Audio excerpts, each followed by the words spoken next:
नमस्कार, बुलेटिन में स्वागत है आपका और मैं हूं आपके साथ जागृति कंथवाल। और अब आपको सीधा लिए चलते हैं लखनऊ, जहां विधानसभा के शीतकालीन सत्र में मुख्यमंत्री योगी आदित्यनाथ ने विपक्ष के सवालों का करारा जवाब दिया है। और इससे पहले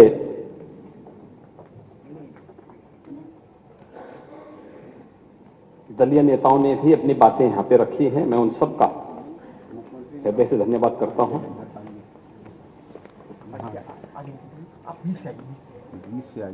लेकिन मुझे अफसोस हो रहा था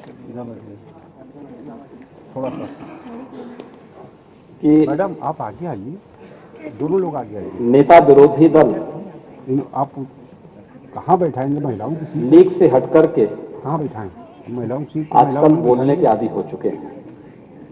महिलाओं की सीट है। और ये बीमारी केवल यहीं पे नहीं आई है, जो बीमारी बिहार में देखने को मिल रही है वही बीमारी यहां भी देखने को मिल रही है। मुझे जो कि मेरे बगल में वित्त मंत्री के द्वारा अनुपूरक बजट प्रस्तुत किया गया था,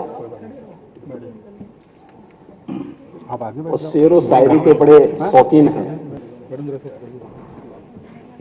नेता विरोधी दल के इन वक्तव्यों को सुनकर के मुझे एक शायर की एक बात याद आती है कि बड़ा हसीन है उनकी जवान का जादू, लगा के आग बहारों की बात करते हैं। जिन्होंने रात में देखो बस्तियां लूटी, वही नसीब के मारों की बात करते हैं।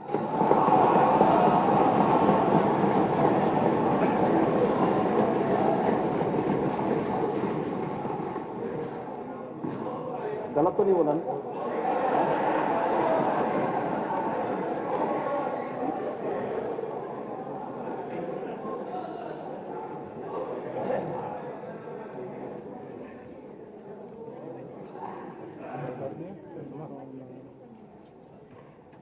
महोदय,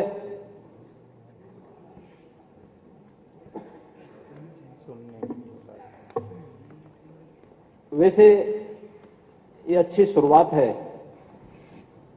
दो प्रकार से कि उत्तर प्रदेश विधानमंडल में, विधानसभा में, विधान परिषद में पिछले 6-7 वर्षों में चर्चा पर चर्चा का एक माहौल बना है। और पिछले 22 के बाद से तो इसमें और भी अच्छी एक सकारात्मक पहल हुई है। और उसमें भी विरोधी पक्ष के लोग खूब तैयारी करके आना चाहते हैं। ईश्वर इनको इसी प्रकार से प्रगति करे और हमेशा विपक्ष में बैठे रहें, ये हम प्रार्थना करते हैं। आज यहां पे जो चीजें चल रही थी अनुपूरक बजट के बारे में, मुझे आश्चर्य हो रहा था कि नेता विरोधी दल तो प्रदेश में 2012 से 2017 के बीच में मुख्यमंत्री के पद पर भी प्रदेश को अपनी सेवाएं दे चुके हैं, कई बार संसद में भी रहे हैं। और सप्लीमेंट्री डिमांड्स के बारे में थोड़ा जानकारी और अच्छी ले लेते तो संभवतः उससे ज्ञानवर्धन होता, अन्य अपने समाजवादी सहयोगियों को भी वह अच्छी तरह बता सकते थे। खैर, 4 बार प्रदेश में समाजवादी पार्टी की सरकार थी। अलग अलग समय में उन्होंने यहां पे प्रदेश में कार्य किया, लेकिन 2017 के बाद उत्तर प्रदेश के बारे में, 2017 के पहले का उत्तर प्रदेश और 2017 के बाद का उत्तर प्रदेश, 2017 के पहले का उत्तर प्रदेश अपनी अराजकता, गुंडागिर्दी, भ्रष्टाचार, अव्यवस्था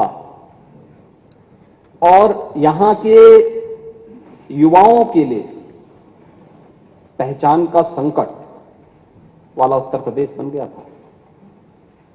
और महोदय, 2017 के बाद का उत्तर प्रदेश डबल इंजन सरकार में आदरणीय प्रधानमंत्री जी के मार्गदर्शन में आज यही उत्तर प्रदेश है, देश की सबसे बड़ी आबादी का राज्य है। आज मैं इस बात को दावे के साथ कह सकता हूं, ये हमारे माननीय सदस्यगण भी देश के अंदर जाते होंगे, एक सामान्य नागरिक के रूप में, एक जनप्रतिनिधि के रूप में आज उत्तर प्रदेश के बारे में लोगों की धारणाएं बदली हैं और उत्तर प्रदेश को आज लोग सम्मान की दृष्टि से देखते हैं। ये बदले हुए प्रदेश का, ये नए उत्तर प्रदेश का, ये नए भारत का वह नया उत्तर प्रदेश है जिसके बारे में आज लोग एक नई धारणा बनाते हैं। उनका दृष्टिकोण बदला है, जैसे दुनिया का दृष्टिकोण भारत के प्रति बदला है, ऐसे ही देश और दुनिया की धारणा उत्तर प्रदेश के बारे में भी बदली है और हर व्यक्ति बहुत सम्मानजनक रूप से देखता है। ये परसेप्शन ही उत्तर प्रदेश की सबसे बड़ी पहचान है। हाँ, $1 ट्रिलियन की इकोनॉमी बनने की दिशा में हमारी सरकार के द्वारा जो प्रयास प्रारंभ किए गए हैं, हम लोग आज भी अपनी उन बातों को लेकर के पूरी प्रतिबद्धता के साथ कार्य कर रहे हैं। लेकिन हमारे विरोधी दल के माननीय सदस्यों को भी प्रसन्नता होनी चाहिए कि अगर हमारा उत्तर प्रदेश आगे बढ़ेगा, आर्थिक प्रगति करेगा, इस आर्थिक प्रगति का लाभ भी प्रत्यक्ष और प्रत्यक्ष रूप से सभी को मिलेगा, पूरे प्रदेशवासियों को मिलेगा, हर व्यक्ति को मिलेगा।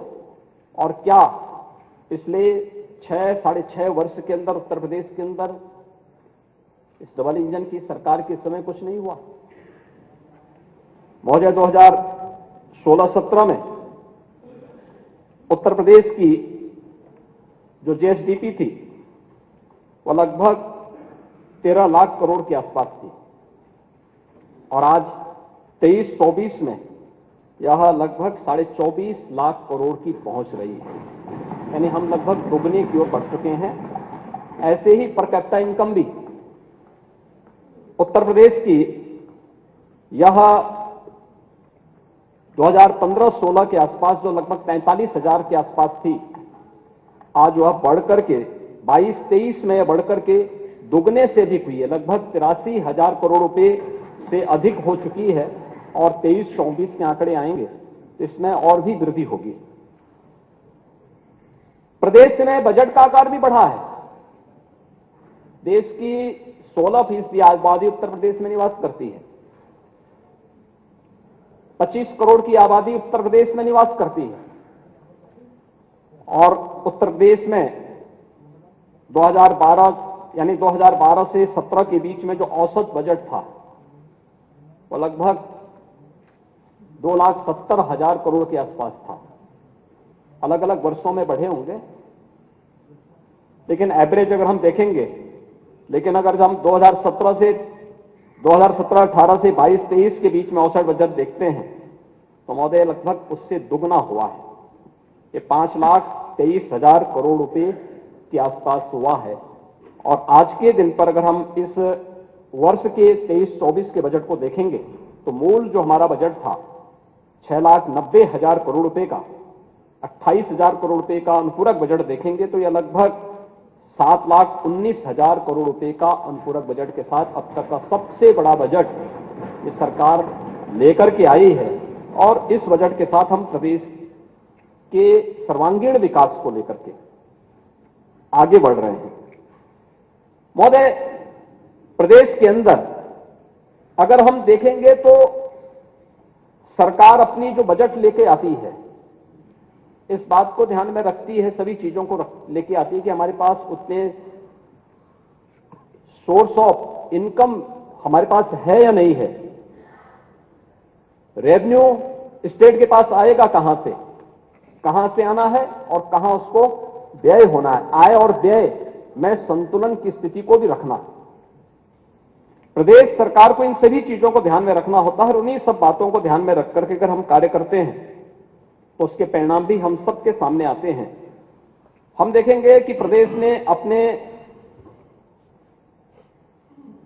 ने जो प्रदेश का राजकोषीय प्रबंधन है वह बेहतरीन तरीके से आज आगे बढ़ता हुआ दिखाई दे रहा है और उत्तर प्रदेश जैसा राज्य रेवेन्यू सरप्लस स्टेट के रूप में जाना जाए, आज के दिन पे संभव हुआ है और प्रदेश के अंदर इन सभी कार्यों को हम बहुत तेजी के साथ आगे बढ़ाने का कार्य भी कर रहे हैं।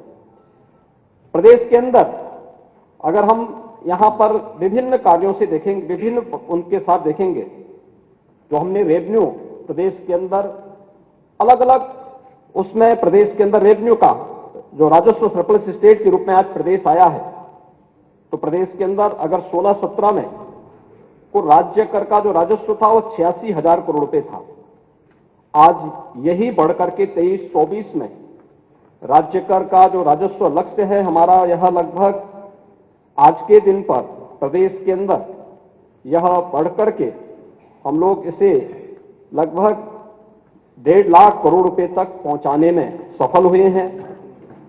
प्रदेश के अंदर स्टैंप एंड रजिस्ट्रेशन में जो लगभग 11,000 करोड़ रुपए 16-17 में प्राप्त हुआ था, आज वही बढ़कर के 23-24 में हम उसे 34,000 करोड़ रुपए तक पहुंचाने में सफल हुए हैं। वैट एंड टैक्स के आधार पर जो सेल टैक्स था 49,000 करोड़ रुपए का कुल रेवेन्यू प्रदेश को प्राप्त होता था, आज वही 1.5 लाख करोड़ रुपए पहुंच रहा है। और स्टेट एक्साइज में 16-17 में कुल 12,000 करोड़ रुपए प्रदेश के अंदर प्राप्त होता था, आज वही 58,000 करोड़ रुपए प्रदेश उसी एक्साइज टैक्स से ले रहा है। परिवहन में भी 16-17 में कुल 5,000 करोड़ रुपए का राजस्व प्राप्त होता था, 23-24 में वह अब बढ़कर के 12,600 करोड़ रुपए की राशि को भी प्रदेश उससे आगे बढ़ चुका है। महोदय, ये जो भी बातें प्रदेश के अंदर की गई हैं, हम बैंकिंग सेक्टर में भी देखेंगे। आज प्रदेश के बारे में नेता प्रतिपक्ष जो आंकड़े यहां प्रस्तुत कर रहे थे, वे वास्तविक आंकड़े नहीं थे। उन्होंने जो भी तथ्य यहां पे रखे थे, मुझे लगता है कि अच्छा होमवर्क नहीं हो पाया होगा उनका। वैसे भी उनके पास फुर्सत कहां है कि होमवर्क कर सकें और उनके बारे में देख सकें, लेकिन एक प्रयास उन्होंने किया। तथ्य और आंकड़े दोनों सही नहीं थे। महोदय, अगर बैंकिंग सेक्टर में जो कार्य यहां पे हुए हैं 22-23 में अगर हम देखेंगे तो प्रदेश में बैंकों के माध्यम से जो ऋण वितरित हुआ है 2,42,000 करोड़ रुपए का ऋण वितरित हुआ है। और 23-24 में, तो 22-23 में ही अगर हम देखेंगे तो प्रदेश के अंदर जो पहले की तुलना में जो बैंकों की शाखाएं खोलने की बात रही हो, आज मैं कह सकता हूं कि उत्तर प्रदेश के अंदर 5 किलोमीटर के दायरे में या तो बैंक की शाखा है या हर गांव में हम लोगों ने बैंकिंग कॉरेस्पॉन्डेंट सखी के माध्यम से बैंक की सेवाएं हर ग्राम पंचायत तक उपलब्ध करवाने का काम किया है। और इसका परिणाम है आज प्रदेश के अंदर कि प्रदेश के अंदर जब इस संबंध में उत्तर प्रदेश की बात आती है तो बैंक और वित्तीय संस्थाओं में फंड आकर्षित करने में देश के अंदर 16.2% निवेश में हिस्सेदारी के साथ उत्तर प्रदेश देश में शीर्ष स्थान पर रहता है। यह डाटा मेरे नहीं है, किसी मैगजीन के नहीं है। जब मैं मैगजीन की बात पे आऊंगा तो अंत में आऊंगा, लेकिन आरबीआई ने जो अपने बुलेटिन जारी किया है अगस्त 23 का, उसमें उत्तर प्रदेश को उन्होंने शीर्ष राज्यों की श्रेणी में रखा है, बॉटम में नहीं। आयकर रिटर्न की बात करते हैं महोदय, जून 14 में 1,65,000 आयकर रिटर्न उत्तर प्रदेश में भरे जाते थे। आज के दिन पर जून 23 में यह बढ़कर के 11,92,000 हुआ है। यह डाटा भी हमारे नहीं है, यह आईटीआर फाइल से जो आंकड़े आए हैं उसके अनुसार है। महोदय, प्रदेश के अंदर मैंने जीएसटी संग्रह के बारे में बताया कि आज हम 1.5 लाख करोड़ रुपए का जीएसटी संग्रह भी प्रदेश के अंदर कर रहे हैं। और साथ साथ मुख्यमंत्री व्यापारी दुर्घटना बीमा के अंतर्गत 1,069 व्यापारियों को आज इस योजना से लाभान्वित भी किया जा चुका है। और देश के अंदर उत्तर प्रदेश सबसे अधिक जीएसटी रजिस्ट्रेशन करने वाले राज्य के रूप में भी आज के दिन पर शीर्ष स्थान पर उत्तर प्रदेश है। महोदय, इसके अलावा प्रदेश ने और भी क्षेत्रों में अपनी प्रगति को तेजी के साथ आगे बढ़ाने का काम किया है, चाहे वह शीरा उत्पादन में, यह देश का नंबर 1 राज्य है। प्रदेश एथेनॉल ब्लेंडिंग में यह देश के अंदर आज के दिन पर नंबर 1 राज्य है। और प्रदेश के अंदर अन्य बहुत महत्वपूर्ण मुद्दों पे, खासतौर पर पारिवारिक मुद्दे भी आते थे, बेटे बेटी, पिता मां, पति पत्नी, बहू, सगा भाई, यानी अगर सगे भाई की मृत्यु की स्थिति में उसकी पत्नी, सगी बहन, दामाद, पुत्र पुत्री, यानी सबको आवासीय अथवा कृषि संपत्ति ट्रांसफर करने में जो पहले एक लंबी प्रक्रिया होती थी, पूरा शुल्क देना होता था, आज मात्र 5,000 रुपये नियत करते हुए हम लोगों ने सुविधा प्रदेश में उपलब्ध कराई है। लाखों परिवार इन सुविधाओं का लाभ प्रदेश में ले रहे हैं। महोदय, प्रदेश के अंदर जहां तक माननीय नेता प्रतिपक्ष के द्वारा जो बातें यहां पे कही गई हैं, मैं अक्सर इस बात को कहता हूं कि वे हर मुद्दे को ये बताने का प्रयास करते हैं कि तो समाजवादियों ने किया है। वैसे समाजवादियों के कारनामे तो लोग अब तक भूले नहीं हैं प्रदेश में, और मुझे लगता है कि हाँ, जग जाहिर है तो हर व्यक्ति जानता है। और कैसे कैसे ये लोग खेल खेलते थे उत्तर प्रदेश के अंदर, किस किस प्रकार के कारनामे होते थे। अक्सर होता है हमारे नेता विरोधी दल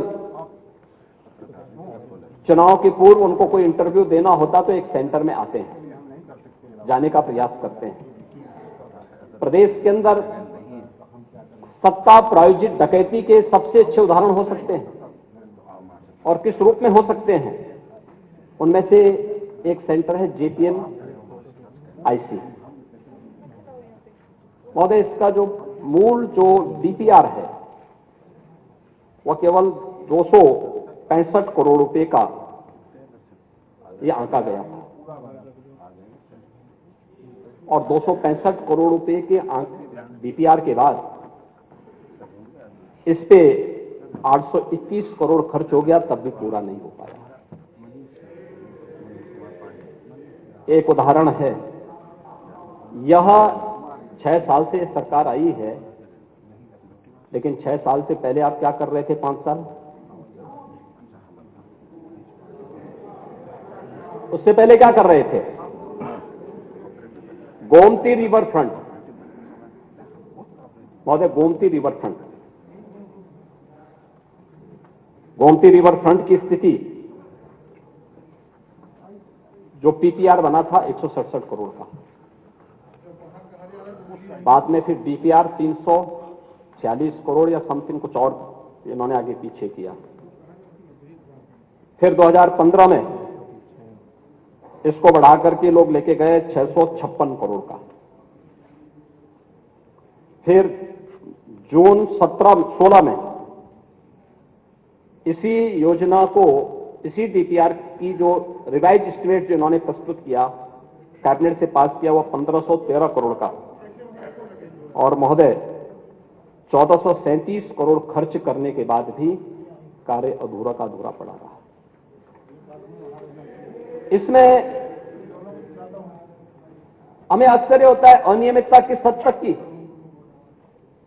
इसमें पीएससी का गठन किया गया, सीबीआई और ईडी के द्वारा भी इसमें जांच की जा रही है, और जब इसमें हम लोग विभिन्न निष्कर्षों पर पहुंचे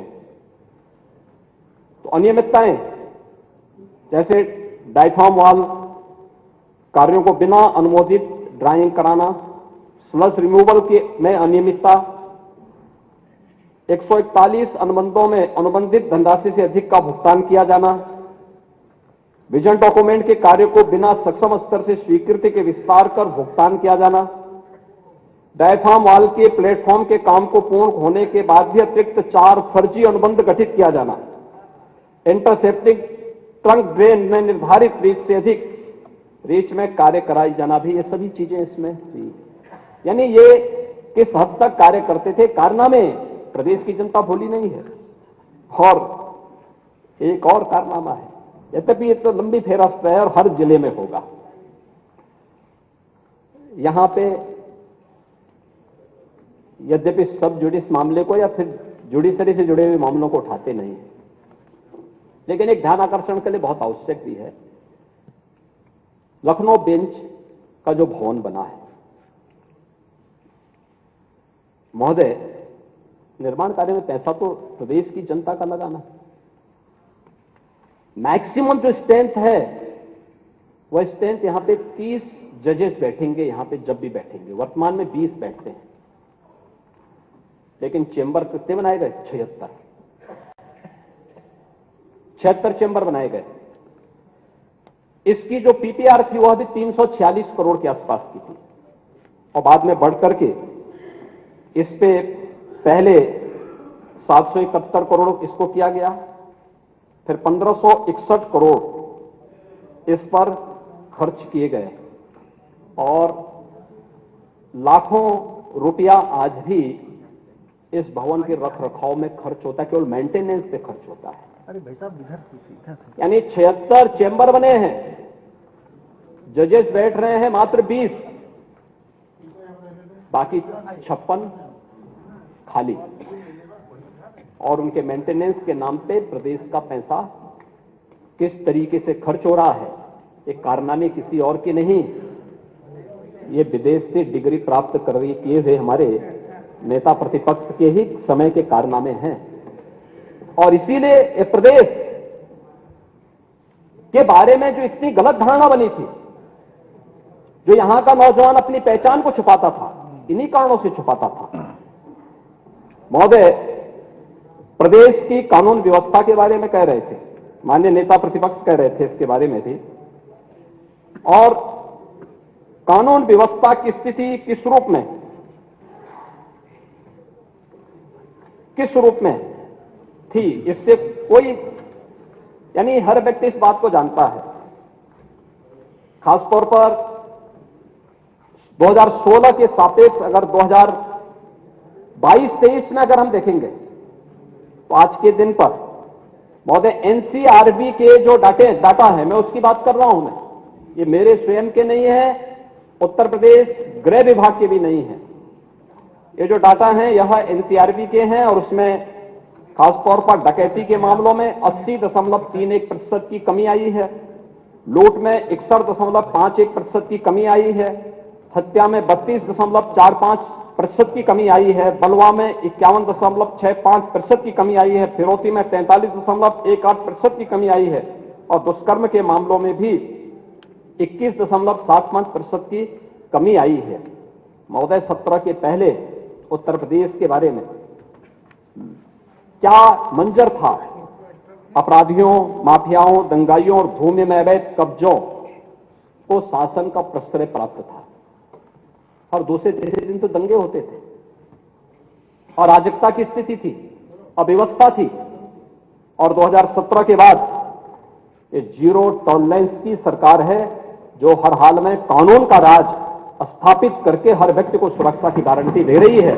उसका परिणाम यह हम सबके सामने आए हैं। और महोदय, आज एनसीआरबी की जो रिपोर्ट है उत्तर प्रदेश के बारे में लिखती है कि प्रदेश के अंदर महिला संबंधी अपराधियों में संलिप्त अपराधियों को सजा दिलाने में उत्तर प्रदेश देश में नंबर 1 का राज्य है, जो अपने यहां सबसे अधिक अपराधियों को सजा दिलाता है। महोदय, इस दौरान 63,000 से अधिक अपराधियों को गैंगस्टर अधिनियम के अंतर्गत, 836 अपराधियों के विरुद्ध। और रुक करेंगे बड़ी खबर की ओर। बड़ी खबर, बड़ी जानकारी आपको बता दें, इस वक्त की ये बड़ी अपडेट, यूपी के एक और जिले का बदलेगा नाम। बड़ी खबर, बड़ी जानकारी, चंद्रनगर होगा फिरोजाबाद का नया नाम। नए नाम पर नगर निगम से प्रस्ताव भी पास हो चुका है, और अब जल्द ही फिरोजाबाद का नाम बदलकर चंद्रनगर किया जाएगा। कार्यकारिणी की बैठक में प्रस्ताव पर मुहर लगी है। योगी सरकार के पास अब ये प्रस्ताव भेजा गया है। ये बड़ी खबर, बड़ी जानकारी, यूपी के एक और जिले का नाम बदला जाएगा। फिरोजाबाद का नया नाम होगा चंद्रनगर। नए नाम पर नगर निगम ने प्रस्ताव पास कर दिया है। तो वहीं आपको बता दें कि कार्यकारिणी की बैठक में इस प्रस्ताव पर मुहर लगी, जिसके बाद अब योगी सरकार के पास ये प्रस्ताव भेजा गया है। ये बड़ी खबर, बड़ी जानकारी। अब फिरोजाबाद का नाम बदलकर होगा चंद्रनगर। रुक करेंगे अगली बड़ी खबर का। विजय शंकर रस्तोगी और वकील प्रयागराज ज्ञानवापी मामले से जुड़ी ये बड़ी खबर आपको बता रही। जो इलाहाबाद हाई कोर्ट में 5 याचिकाओं पर सुनवाई हुई, तो वही जस्टिस अग्रवाल की कोर्ट में इन याचिकाओं पर सुनवाई हुई है। अब 5 दिसंबर को मामले पर अगली सुनवाई होगी। प्रयागराज से ये बड़ी खबर, बड़ी जानकारी। ज्ञानवापी मामले से जुड़ी याचिकाओं पर इलाहाबाद हाई कोर्ट में सुनवाई हुई है, जहां 5 याचिकाओं की सुनवाई जस्टिस अग्रवाल की कोर्ट में हुई। तो वहीं अब 5 दिसंबर को मामले पर अगली सुनवाई होगी।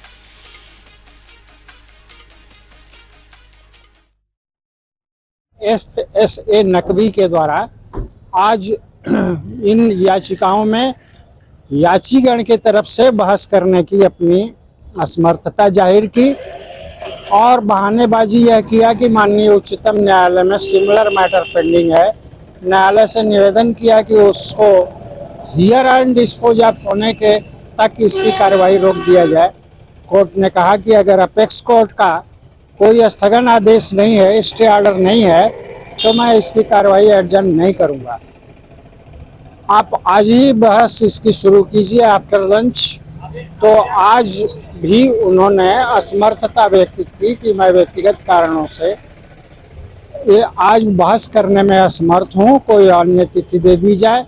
इसलिए माननीय न्यायालय ने अंतिम अवसर 5 दिसंबर की नियत करके सुनवाई के लिए फिक्स किया है और हिदायत दिया है पक्षों को कि आप लोग कोशिश करें कि उस दिन यह आर्गुमेंट हो जाए और स्थगन न दें।